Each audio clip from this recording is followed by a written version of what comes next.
the homeowners in a fight to remove cladding, which they say is stopping them selling their flats. It is 4 years since the devastating fire at Grenfell Tower block in London shone a spotlight on the safety of some types of building materials, specifically cladding, which is attached to the outside of some high-rise properties. The government promised to pay for the most risky products to be changed, but it seems other types are now being considered a problem, and that is affecting mortgages and sales. Sam Reid has the story. Sally moved to her flat to help her husband, but when he died 3 years ago, she decided she needed to move. But she says she's now struggling to sell and has been told it's because of the wood on the side of the building. I feel trapped, totally trapped. Cannot sell because we haven't got this fire certificate. The Vision block in Milton Keynes is more than a decade old. It does not have the type of cladding used on Grenfell Tower, but wood used means it doesn't meet the criteria for new higher fire safety ratings, which appear on certificates that some mortgage lenders ask for. Well, I had a lot of response, people wanting to buy it, but then I say they've all fallen through. So at the moment it's just stalemate. We're all living in flats here that are worth nothing until we get this fire certificate through. And then I think it will sell very quickly. Elsewhere in the block, Adam has a one-bed flat. He wanted to move last year when he had to start working from home, but again says he struggled to sell. The timber balconies on every apartment needs to be replaced.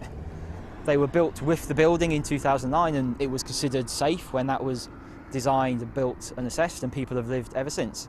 I understand since the government's regulation change in January 2020, they are now considered unsafe, meaning most mortgage lenders will not lend on a property until it has a safer rating from an EWS1 form. At the moment, the biggest question is who will pay for the works and the amount of time it will take. The company responsible for the block is Y&Y Management. They say they want to get the work done and have applied to a government fund for financial support, but say the process is too slow. They said, "We are growing increasingly frustrated by the lack of information shared by the government, who are the bottleneck in resolving this crisis. The longer the government delays the release of these funds, the greater the chance of irreparable damage to the UK housing market." For its part, the government says it's building owners who are responsible for making sure their buildings are safe. It says it's working with those who've applied for funding to progress applications as quickly as possible.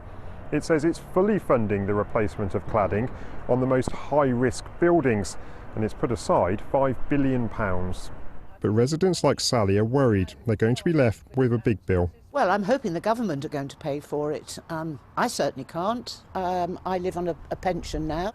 Everyone would agree with the aim of high fire safety standards, but how they're introduced and who pays is not easy. Well, those issues not just at that block in Milton Keynes. I've come up the road to Cambridge and look at this place. It was only finished 5 years ago. It's much smaller, but residents say they're facing similar issues, that you can't see much wood on this side of the building. There is some around the balconies, but on the other side there is a bit more wood cladding. And what residents say is they can't get the relevant fire certificate, which some mortgage lenders, therefore, they're worried won't give the mortgages to people who might want to buy properties here. Now, we asked the developer, Crest Nicholson, about this, and they told us when this place was developed, all legal requirements were met.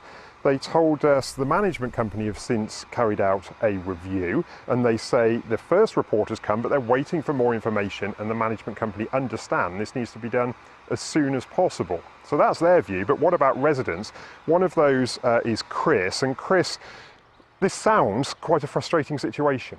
Yeah, it is a frustrating situation, Sam.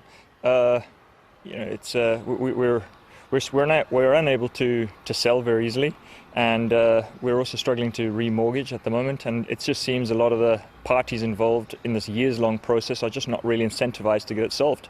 So the government says for smaller buildings like this, less than 18 metres high, there will be a finance package, which means residents won't have to pay back more than £50 a month. What do you think about that?